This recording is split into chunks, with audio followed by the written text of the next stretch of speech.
Welcome to The Explainer. Today, we're reverse engineering the most consequential assassination in modern history, the exact spark that ignited the unimaginable destruction of the First World War. But we're not just looking at dates and maps today. Instead, we're going to look neutrally right through the eyes of the assassin himself, a 19-year-old Bosnian Serb named Gavrilo Princip. By stepping into his shoes and examining the world exactly as he saw it, we can really start to understand how a localized fight for independence ended up plunging the entire globe into an apocalyptic abyss. Chapter 1, a tiny newspaper clipping. Let's dive right into the inciting incident that put this whole catastrophic chain of events into motion. So picture this. It's late April 1914, and a very small, seemingly insignificant piece of paper arrives at the humble Zlatna Moruna cafe in Belgrade. It was just a tiny newspaper clipping mailed in secret from Zagreb. The text on it simply announced that the Austro-Hungarian Archduke Franz Ferdinand would be visiting Sarajevo, the capital of Bosnia, on June 28th to direct army maneuvers.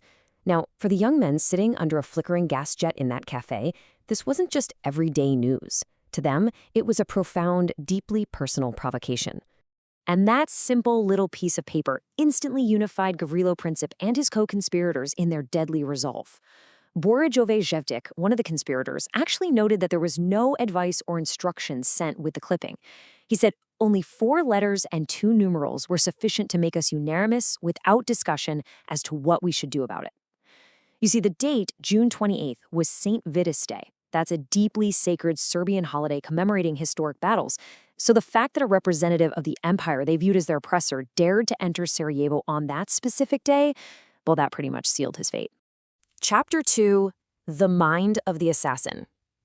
To truly grasp how they got to this highly dangerous point, we have to look closely at Princip's unique and, frankly, tragic worldview.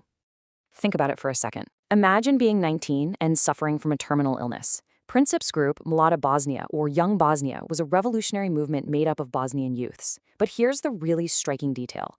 All of the core assassins, including Princip, were suffering from tuberculosis. Back in 1914, that was an absolute death sentence. They literally had nothing left to lose. For these young guys, social revolution and national liberation to end Austro-Hungarian colonial rule were the exact same cause. Their impending deaths gave them this terrifying sense of urgency and absolute fearlessness. On top of that, Princip was deeply immersed in what's known as the Kosovo myth.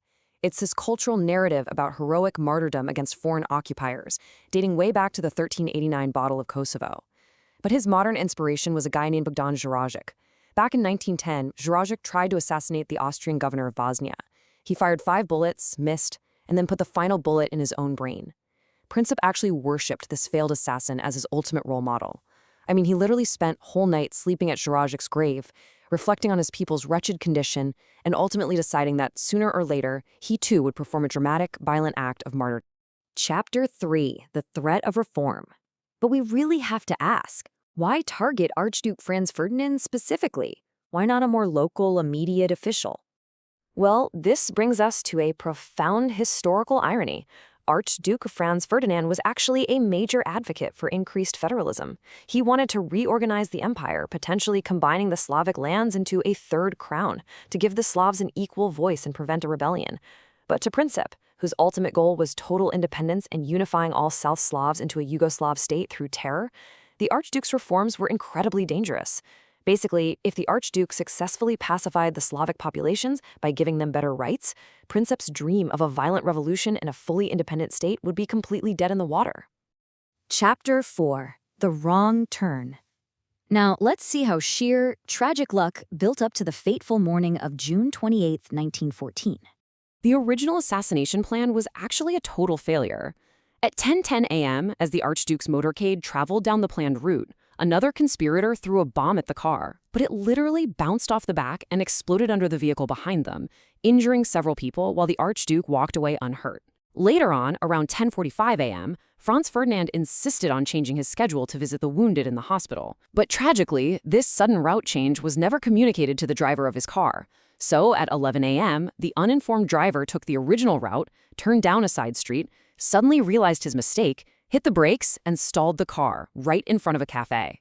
And by pure twisted chance, Gavrilo Princip happened to be standing on that exact corner after the failed bombing attempt earlier in the morning. When the driver hit the brakes, the car sat stock still. Suddenly, Princip was just 5 feet away from his target. He stepped up, drew his FN Model 1910 pistol, and fired twice. He hit the Archduke in the neck and his wife Sophie in the abdomen. As Princip watched, completely ignoring Sophie's final loving act of throwing herself across her husband, the Archduke's heartbreaking last words were, "Sophie, Sophie, live for our children." They both died shortly after. Chapter 5. Martyr or Murderer? This brings us to the aftermath. As the globe began its rapid march toward an unprecedented world war, we really need to examine how Princip viewed his own actions. At his trial in October 1914, Princip was completely unapologetic. He proudly took full responsibility for what he did, actively denying that official Serbian military circles had any hand in the plot, mainly to protect the broader nation. He told the court point blank, "Our enterprise was purely private, Serbia has no hand in it." He boldly stated, "I am a Yugoslav nationalist and I believe in unification of all South Slavs by means of terror." He fundamentally believed he was acting as a localized freedom fighter, totally disconnected from the massive global alliances that were about to drag millions into war. Now, Princip was too young to get the death penalty, so he was sentenced to 20 years in prison. But remember, his tuberculosis was already ravaging his body. Defiant to the bitter end, his final plea from prison shows a young man who entirely embraced his chosen role. He told the prison governor, "I suggest that you nail me to a cross and burn me alive. My flaming body will be a torch to light my people on their path to freedom." He really thought he was lighting a torch for his people, but tragically, he had set the entire world on fire. He died in prison in 1918, his mind entirely focused on his local cause, seemingly oblivious to the massive mechanized slaughter he had just initiated across the continent. The breathtaking, dramatic irony of this assassination is perhaps best captured by Vaso Chubrlovic, who was the youngest of the conspirators. Looking back years later, he finally realized the true scale of what their localized act of terror had actually unleashed. He said, "We destroyed a beautiful world that was lost forever due to the war that followed. The beautiful, albeit flawed era of 19th century Europe was instantly shattered, all because of the actions of a few young men in Sarajevo." So we end today's explainer with a question that still heavily divides historians and politicians today. Was Gavrilo Princip a heroic freedom fighter firing shots for liberation against an occupying empire? Or was he a ruthless terrorist whose radical fanaticism plunged the world into the catastrophic abyss of World War I? We aren't here to endorse either viewpoint, but rather to give you the structured facts from the source material so you can understand the deep complexities of this history for yourself.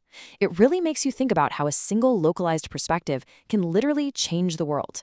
Thanks for joining me, and I hope this provided a clear window into the exact spark that set the world afire.